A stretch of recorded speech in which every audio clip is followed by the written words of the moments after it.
Mickaël qui regarde, vous avez des bonnes nouvelles ou des mauvaises nouvelles aujourd'hui? Bah alors, un peu des deux, Anne, parce que bon, un premier confinement localisé en métropole, vous le savez, c'est dans les Alpes-Maritimes, le week-end. Alors vous me direz, le week-end c'est pas long, ça ne fait que 2 jours. Oui, mais quand on est confiné... Ça fait 2 jours, j'ai l'impression que ça fait 3 mois. Tu m'étonnes, cela dit, on avance petit à petit. Les premiers tests salivaires sont arrivés, ont été déployés depuis hier dans les écoles. Et en ce moment, franchement, un outil de plus, comme les tests salivaires pour lutter contre le Covid, on crache pas dessus. Enfin si, enfin non, enfin bon, vous m'avez compris. Alors, à propos d'école, justement, le maire écologiste de Lyon a quant à lui décidé que les écoles lyonnaises proposeraient désormais un menu unique, sans viande. Lundi, c'était merlu, hier, c'était une omelette, demain, ce sera des œufs durs, et vendredi, du colin. L'affaire devient une guerre idéologique, hein, bien sûr, avec l'argument archivalable de la souffrance animale. Mais attention, les plantes aussi ont une conscience, souffrent et communiquent. On le sait depuis qu'un fermier a retrouvé toutes ces chèvres mortes dans son champ. La raison, les chèvres se nourrissaient d'un arbre qui était dans le champ et cet arbre, pour se défendre, a développé une toxine qui a tué les chèvres. Et surprise, même les arbres qui étaient en dehors du champ ont développé la même toxine. Donc les repas sans viande, moi je veux bien, mais j'espère que les salades vont pas commencer à se défendre parce que sinon je me demande bien ce qu'on va bouffer.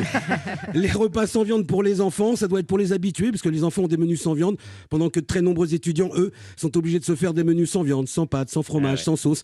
Eux, c'était lundi presque rien, mercredi 3 fois rien, jeudi pas grand-chose et vendredi moins que rien. Il faut dire qu'avec la pandémie, la précarité déjà présente a explosé chez les étudiants qui sont obligés de faire la queue pendant des heures pour récupérer du lait, des pâtes. Alors oui, le lait les conserve, les pâtes, ça les nourrit. Mais ce qu'il y a de sûr, c'est que le manque de perspective, ça les gave. Si en plus vous êtes étudiant dans les Alpes-Maritimes, vous pouvez même pas sortir le week-end sur le littoral. Si vous voulez hurler un grand coup, il faudra aller en forêt. Voilà, quand on voit le présent, vaut mieux se tourner vers l'avenir. Anne, et l'avenir, c'est le rover Persévérance qui est arrivé sur Mars. Vous le saviez, c'est une mission pour savoir s'il y a ou s'il y a eu de la vie sur la planète rouge. Persévérance, c'est un rover, hein, donc un gros 4x4. C'est pas le modèle qu'on verra dans les rues de Paris, c'est sûr. Hein, il y a un moteur nucléaire déjà qui veulent plus de diesel. Donc, en tout cas, c'est un atterrissage. Un amarrissage qui a captivé le monde entier. Et toi, t'as regardé? Ah bah oui, moi j'en ai pas raté une miette. Hein. Moi je suis parisien. À Paris, ça fait longtemps que j'ai pas vu rouler un 4x4. Alors même sur Mars, je regarde. Voilà, le président Macron a assisté à l'amarrissage en direct du CNES. Il a pas invité Anne Hidalgo. Chut. Faut surtout pas le dire à Anne Hidalgo qu'on a envoyé un 4x4 sur Mars. Sinon, elle va nous mettre des voies de bus, des ralentisseurs, avec qu'on installe des pistes cyclables. Et sur le trajet, on aura les vaisseaux poubelles aux heures de pointe. Faut rien lui dire.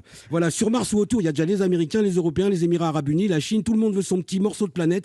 S'ils y trouvent ne serait-ce qu'une molécule de pétrole ou d'uranium, l'exploitation va se mettre en place plus vite qu'un apéro sauvage.